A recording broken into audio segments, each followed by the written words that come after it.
You know that feeling when someone says something that ruins your entire day? What if I told you that feeling only lasts 90 seconds, unless you keep feeding it? Here's the truth. Anger is a choice. Neurologically, the stress chemicals that create anger naturally flush from your system in about 90 seconds. But we keep the anger alive by replaying the story, rehearsing comebacks, and fueling the fire. It's like having a smoke alarm go off when you burn toast, only instead of opening a window, you keep making more toast. Next time someone cuts you off in traffic, notice what happens. Your body floods with stress hormones. That's the 90 seconds. But then your mind jumps in. What an idiot! And suddenly, you're still angry 20 minutes later. When you understand this 90-second rule, you realize you have a choice. You can let the chemicals flush naturally, or you can keep the story alive. Everyone knows someone who stays calm no matter what happens. They're not superhuman. They just know something you're about to learn. Chapter 1. The Button Pusher. Myth. You're not a remote control. We say things like, "They really know how to push my buttons." It sounds like we're helpless remote controls, like other people have magical powers over our emotions. But here's the myth. Nobody can push buttons you don't give them. Buttons only work when they're connected to something.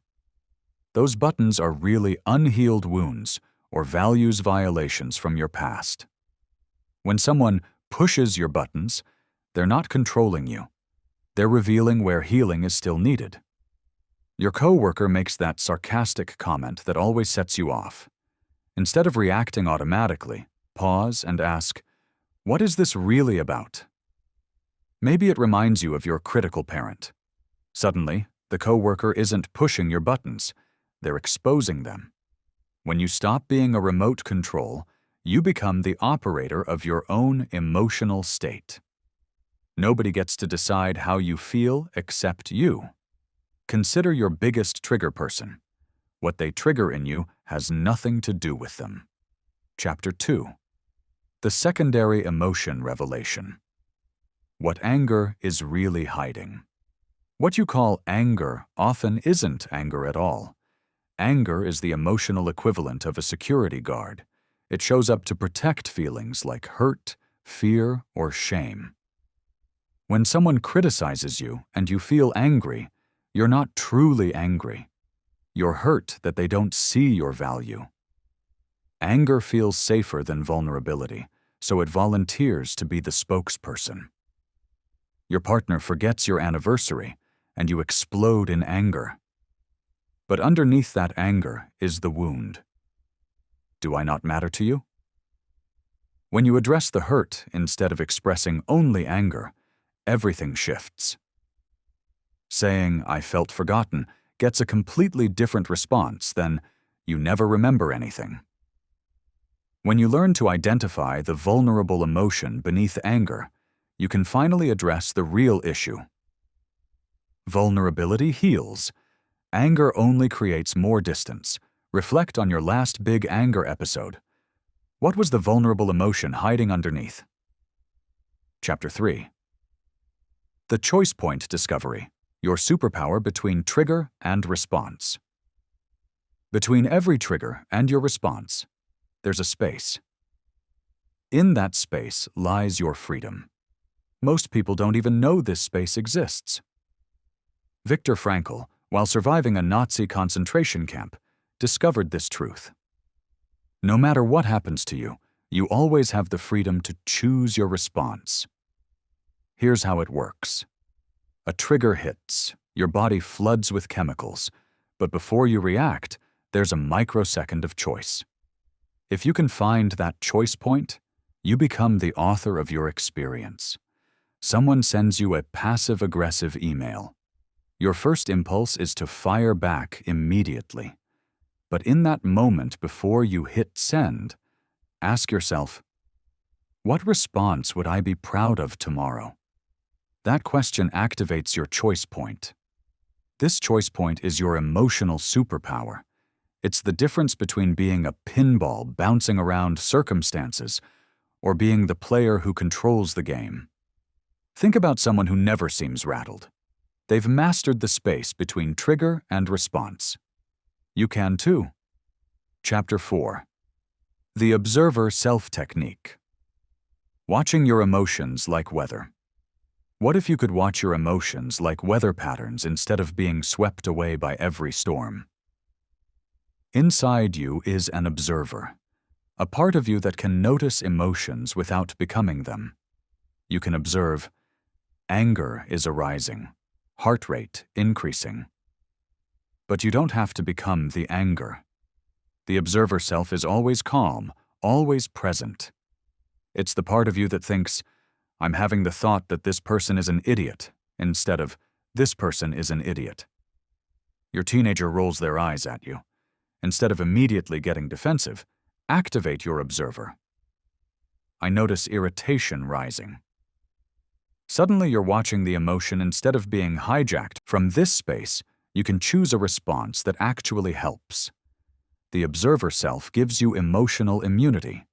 You can experience any emotion without being controlled by it. Think about a time you stayed calm in chaos. You were using your observer self. Now you can do it intentionally. Chapter 5. The Reframe Revolution. Difficult people as emotional trainers. What if difficult people aren't obstacles in your path, but personal trainers for your emotional fitness?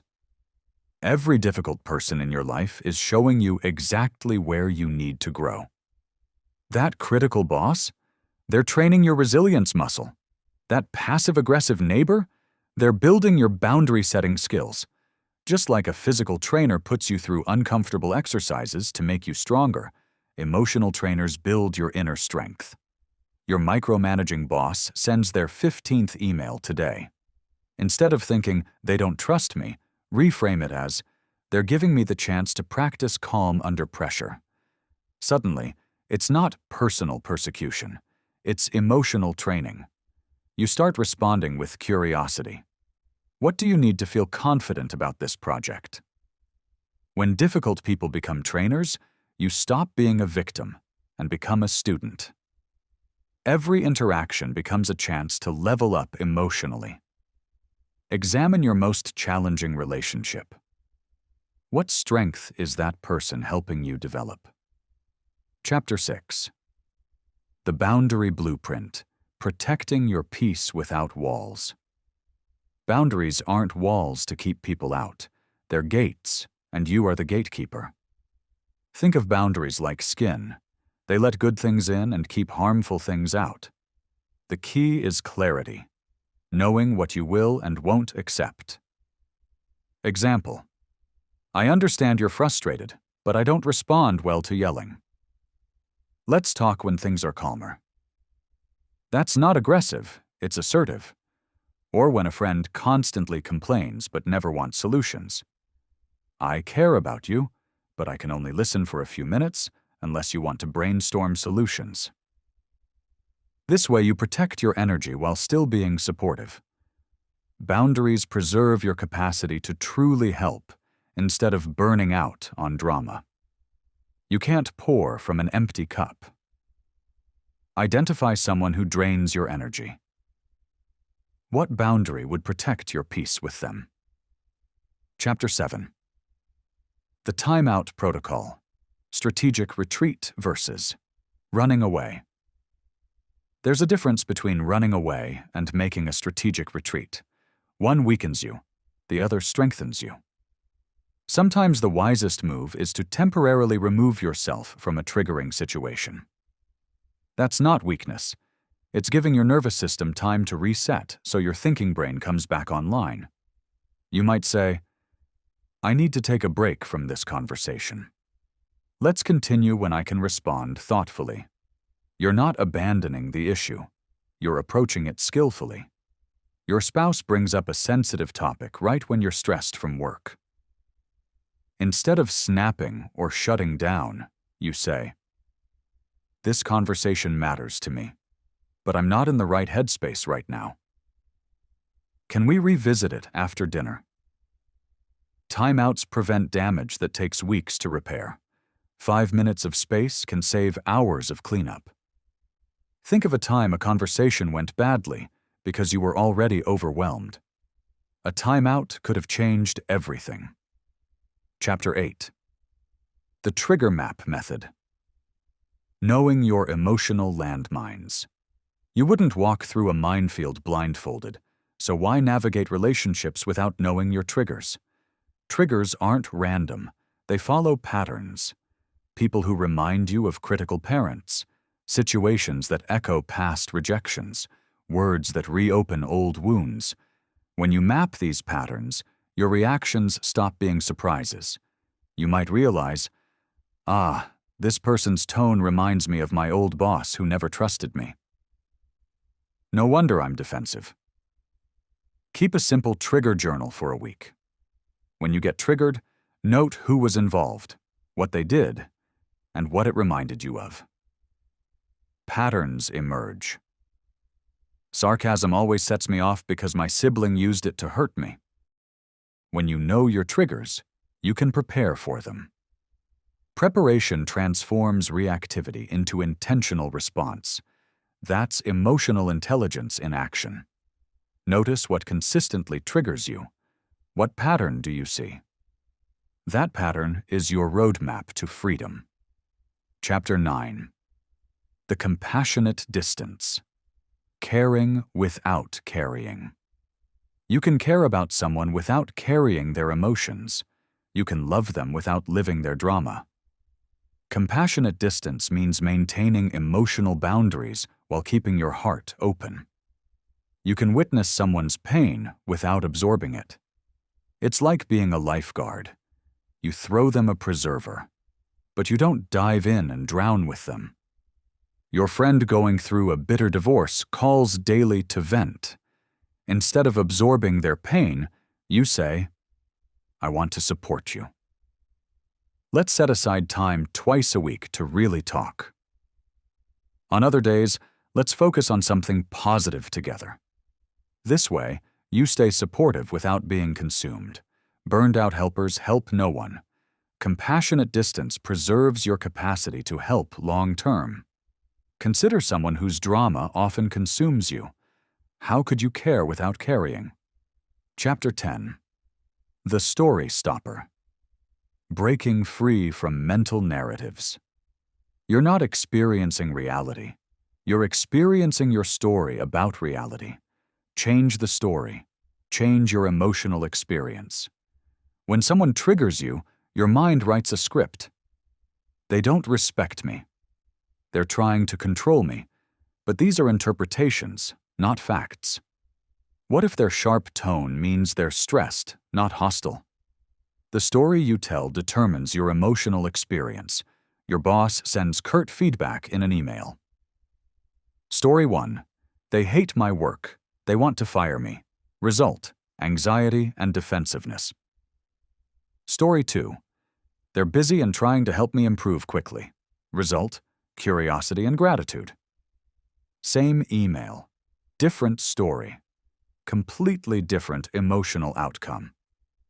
When you become conscious of your stories, you stop being a victim of them. You become the editor of your inner narrative. Reflect on a recent upset. What story did you tell yourself? What alternative story could you have told? Integration. Turning knowledge into mastery. Knowledge without practice is just entertainment. Transformation comes from consistent practice, not perfection. Start with one technique and use it for a week. When someone triggers you, remember the 90-second rule. When you feel reactive, find your choice point. Each time you choose a new response, you're rewiring your brain. By week 2, it starts becoming automatic. Small, consistent changes create massive transformations over time. The person who never seems bothered isn't born different.